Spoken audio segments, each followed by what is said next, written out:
Assalamualaikum warahmatullahi wabarakatuh. Selamat pagi teman-teman semuanya dimanapun berada. Semoga selalu dalam keadaan sehat dan walafiat. Ya. Oke, dalam video pembelajaran kali ini saya akan lanjutkan sisa dari bab 8 dan bab 9 kemarin ya. Kalau dua dua minggu yang lalu saya sudah jelaskan korelasi yang dengan metode person. Nah, sekarang saya akan jelaskan korelasi dengan metode Spearman. Perlu diketahui dulu bahwa video pembelajaran ini adalah sebagai pengganti untuk perkuliahan hari Jumat minggu kemarin yang tanggal 15 April, ya, libur hari Jumat Agung ya. Jadi saya gantikan melalui video pembelajaran ini. Nah, untuk pertemuan pada malam hari ini, itu nanti cuma ada tugas mandiri yang akan saya jelaskan melalui Zoom meeting. Oke, teman-teman, langsung saja saya akan jelaskan contoh kasus korelasi Spearman. Ya. Di sini itu ada beberapa siswa, ya, siswa anak SMA mengikuti bimbel di luar sekolah ya, dengan tujuan untuk meningkatkan prestasi akademik di sekolah mereka. Nah, orang tua siswa ini ingin mengetahui apakah ada hubungan antara prestasi akademik di bimbel dengan prestasi akademik di sekolah. Setelah mengikuti ujian akhir atau ulangan ya istilahnya di sekolah itu, maka anak-anak ini prestasinya itu berubah ya. Jadi seperti ini. Jadi kita asumsiin aja bahwa sebelum ikut bimbel, ya, anak-anak ini rankingnya di sekolah bukan seperti ini ya, tetapi di bawah ini rankingnya gitu. Nah, setelah mereka ikut bimbel, ya, maka prestasi mereka itu di sekolah jadi membaik. Jadi seperti ini. Kemudian ini apa Pak prestasi di bimbel? Prestasi di bimbel itu maksudnya kalau anak-anak itu kan ikut bimbel tuh, kemudian mengerjakan ujian, tes dan sebagainya, pasti pihak bimbel itu akan memberikan peringkat lah istilahnya. Ya, gitu. Tetapi peringkat yang ada di bimbel ini ya teman-teman bukan penentu peringkat di sekolah gitu maksudnya ya. Nah, jadi peringkat yang ada di sekolah ini kita asumsikan saja ya. Peringkat ini terjadi setelah anak-anaknya ikut bimbel. Jadi peringkat sebelum mereka ikut bimbel ya, peringkat mereka di sekolah itu bukan seperti ini, tetapi lebih rendah daripada ini. Oke, bagaimana cara menghitung koefisien korelasinya menggunakan Spearman ya? Kita bisa beralih ke whiteboard ya. Saya akan coret-coret di sini.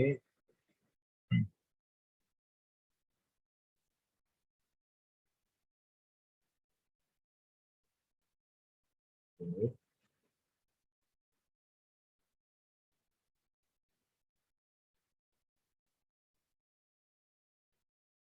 Hitunglah korelasi menggunakan Spearman ya. Menggunakan Spearman.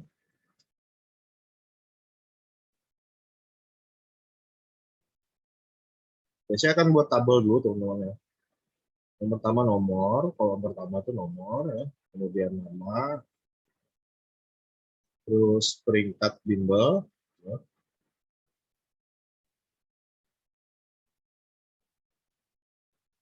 Ini simbolnya saya beri simbol X ya. Jadi peringkat bimbel itu adalah variabel X. Kemudian ada peringkat di sekolah, peringkat sekolah. Ini variabel Y. Wah, Pak, kenapa ada X dan Y? Oke. Kemarin sudah saya jelaskan ya bahwa dalam korelasi itu harus ada paling sedikit dua variabel. Kenapa harus ada dua variabel? Karena korelasi itu kan menggambarkan hubungan ya, sebuah hubungan gitu. Nah, jadi namanya hubungan tuh berarti harus ada dua gitu minimal. Kalau satu ya nggak bisa gitu sebenarnya. Saya tulis dulu siswa yang pertama itu namanya adalah Agus ya, prestasi di bimbelnya itu peringkat 3, di skornya peringkat 5. Agus, di sini peringkat 3, di sini peringkat 5.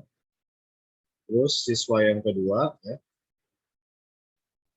siswa yang kedua itu Dion, ya, peringkat 5 di bimbel, 2 di sekolah. Oke. Kemudian siswa yang ketiga ya. Siswa yang ketiga Dita, peringkat 1 di bimbel, peringkat 4 di sekolah. Kemudian siswa yang keempat Wahyu. Wahyu di bimbel peringkat 4, di sekolah peringkat 3. Dan siswa yang kelima ya. Siswa yang kelima itu Titis ya. Di bimbel dia ranking 6, di sekolah dia ranking 7. Kemudian setelah Titis Darendra ya. Darendra di bimbel peringkat 9, di sekolah peringkat 8. Kemudian siswa yang ketujuh ada Nima ya. Nima di bimbel peringkat 7, kemudian di sekolah peringkat 10. Terus siswa yang ke-8 itu ada Suci ya. Suci di bimbel peringkat 2, di sekolah peringkat 1.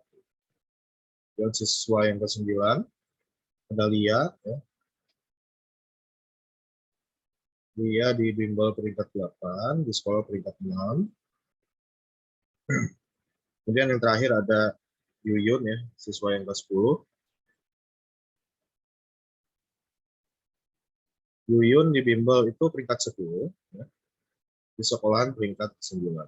Sehingga N-nya di sini ada 10 ya. Dari mana N10 Pak? Jumlah siswanya kan ada 10.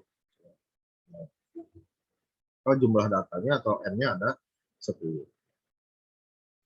Kemudian ada 2 kolom tambahan teman-teman ya. Ada 2 kolom tambahan. Kolom yang pertama itu ada yang namanya D. Nah, kolom D ini dapat dari mana angkanya? X dikurang Y. Kemudian kolom yang terakhir itu ada kolom D pangkat 2. Sini akan saya pisah ya. Nah, sekarang kita hitung dulu nilai D-nya itu ya. Kita hitung nilai D. Nilai D itu tadi didapat dari semua nilai X ya, dikurangkan dengan nilai Y ini. Kayak kita mulai 3 dikurang 5 itu berarti min 2. 5 dikurang 2 itu adalah 3. 1 dikurang 4 itu adalah min 3. Kemudian 4 dikurang 3 itu adalah 1. 6 dikurang 7 itu 1. 9 dikurang 8, 1. 7 dikurang 10 itu min 3. 2 dikurang 1, 1. 8 dikurang 6 itu 2. 10 dikurang 9 itu 1. Ini jumlahnya harus sama dengan 0 ya. Oke. Gimana kalau bisa sampai sama dengan 0 Pak jumlahnya?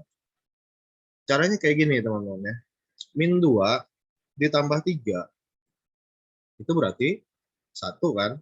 1 ditambah min 3 itu sama aja dengan 1 kurang 3. Berarti kalau 1 dikurang 3 itu sama dengan min 2.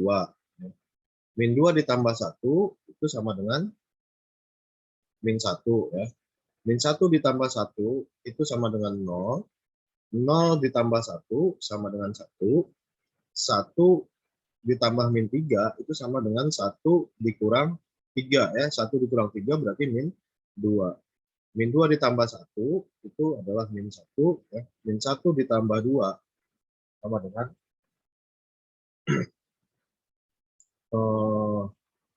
min 1 ya. Terus min 1 ditambah 1 itu sama dengan 0 di sini. Oke.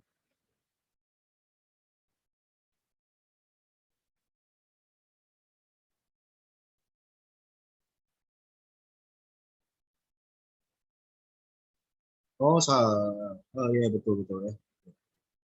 2 plus 1 8. Oke. Jadi min 2 ditambah 3 itu sama dengan 1 ya. 1 dikurang 3 itu min 2. Terus min 2 ditambah 1 itu min 1, min 1 ditambah 1 itu sama dengan 0 ya. 0 ditambah 1 itu 1. Terus 1 dikurang 3 itu min 2. Min 2 ditambah 1 min 1. Ya. Min 1 ditambah 2 itu, oh, ada yang salah ya dulu. Bentar teman-teman, saya cek dulu. Bagus.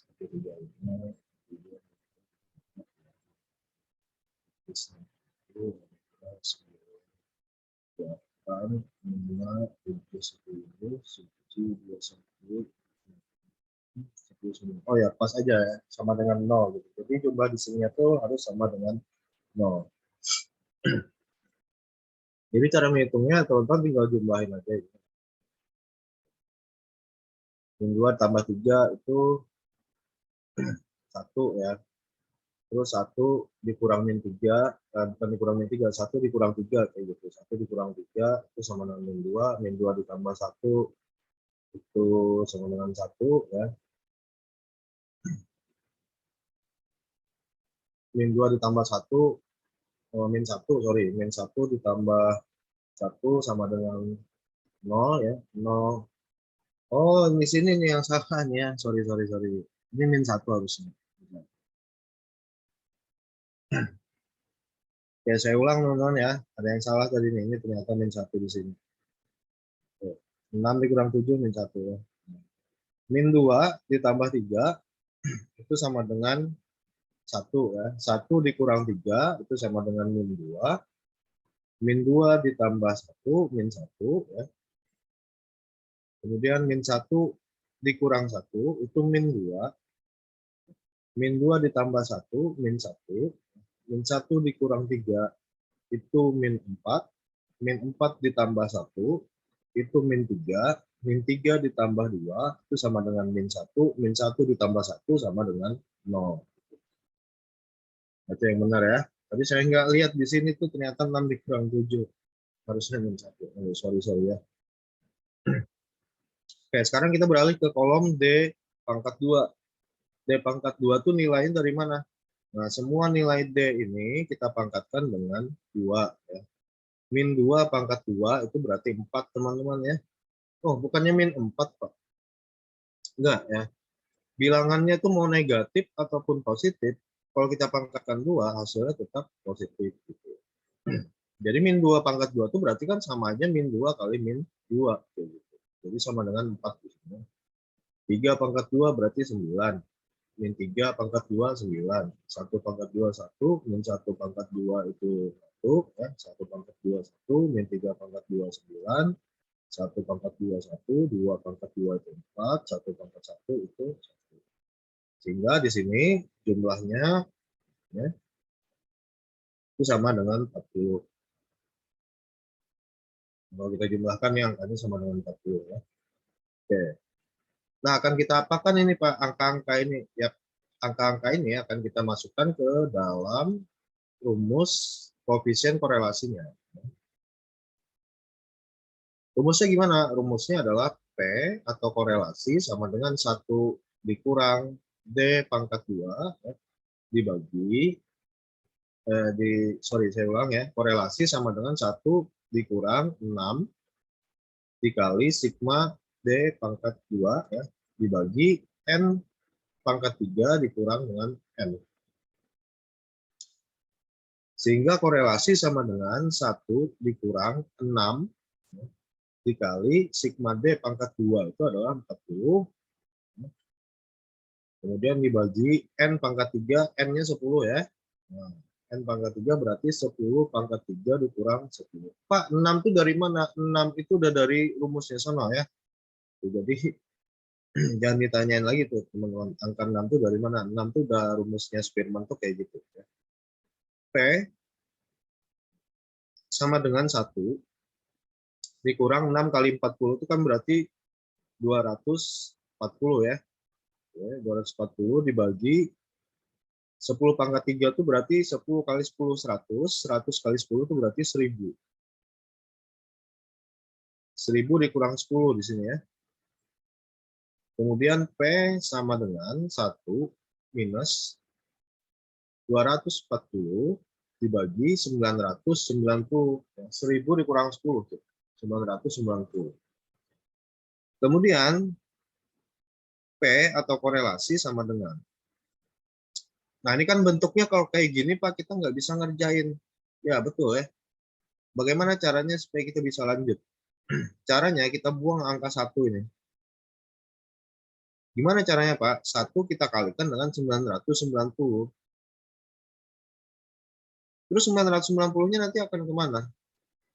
990 nanti akan jadi pembagi sini tetap ya. Terus nanti di sini akan ada muncul 990 yang didapatkan dari 1 dikali 990. Terus tanda minusnya ini akan pindah kemana? Tanda minusnya ini akan pindah ke 240. Sehingga 240 itu menjadi pengurang dari 990. Ya, ini kita kalikan dulu, berarti 990 dikurangi 240 ya, dibagi 990. Sehingga korelasi sama dengan 990 kalau dikurang 240 itu sama dengan 750 ya, dibagi 990. Sehingga korelasinya itu bernilai 0,752. Nah, ini korelasinya. Nilai segini. Nah, apa sih arti angka ini, Pak? Oke, saya jelasin teman-teman ya. Saya jelasin kayak gini. Artinya kayak gini ya. Kita lihat dulu angka korelasinya ini adalah angka positif dong, ya, karena nggak ada minus di sini ya. Berarti itu adalah nilai korelasi yang positif. Secara statistik, korelasi ini memiliki korelasi yang positif. Oke Pak, itu berarti kan angkanya positif, berarti korelasinya positif. Ya betul ya. Terus apa hubungannya dengan kasus tadi? Nah, hubungannya tuh kayak gini teman-teman. Anak-anak itu sebelum ikut bimbel, kita anggap aja anak-anak itu sebelum ikut bimbel ini, ranking mereka tuh nggak seperti ini ya. Ranking mereka nggak seperti ini. Misalkan Agustus sebelum ikut bimbel, dia tuh ranking 7 di sekolah. Dion sebelum ikut bimbel ranking 4 misalnya. Kita sebelum ikut bimbel ranking 8. Dan seterusnya. Sampai Yuyun misalkan sebelum ikut bimbel ranking 15 dia. Kemudian orang tua dari 10 siswa ini merasa nggak puas dengan ranking anak-anak mereka tuh di sekolah. Sehingga mereka mencari cara supaya akademik mereka di sekolah ini bisa meningkat. Caranya bagaimana? Nah, mereka ini semua diikutkan di bimbel yang sama. Misalkan. Selama 6 bulan belajar intensif di bimbel itu, ya, anak-anak ini, 10 anak-anak SMA ini tadi, ya, mereka belajar dengan betul, ya, kemudian dibimbing dengan tutor yang baik, misalkan, mengerti dengan kondisi siswa-siswa ini, ya, sehingga saat mereka ujian di bimbel, ya, mereka tuh dapat peringkat juga, gitu, dapat peringkat 10 siswa ini di bimbel. Kemudian masuklah ujian akhir sekolah ya, atau ulangan lah istilahnya. 10 anak-anak tadi mengikuti ujian di sekolah. Dan alhamdulillah setelah bagi rapot tuh misalkan ya, ranking mereka ini semuanya membaik gitu. Nah, ranking mereka ini semuanya membaik. Dari Agus tadi yang misalkan ranking 7 sebelum ikut bimbel, setelah ikut bimbel di sekolah jadi ranking 5. Yuyun tadi yang misalkan ranking 15 di sekolah, sebelum ikut bimbel, setelah ikut bimbel dia jadi ranking 9 gitu.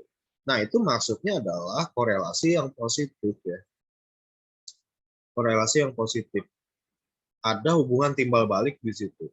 Anak-anak kalau ikut bimbel, timbal baliknya adalah untuk peringkat mereka di sekolah bisa membaik. Kan logiknya kayak gitu ya.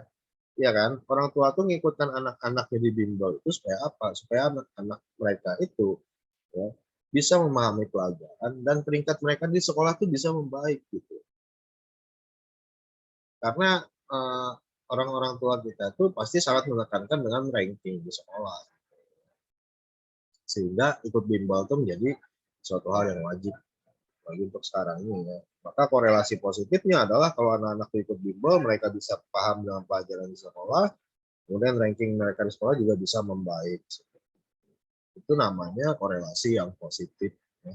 Sehingga saya bisa tuliskan di sini. Ya. Kesimpulannya adalah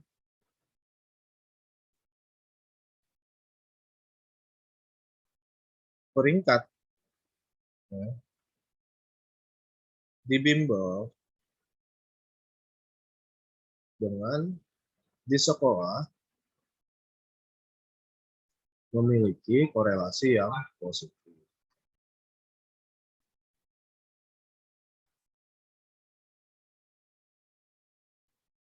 Nah, jadi seperti itu teman-teman ya.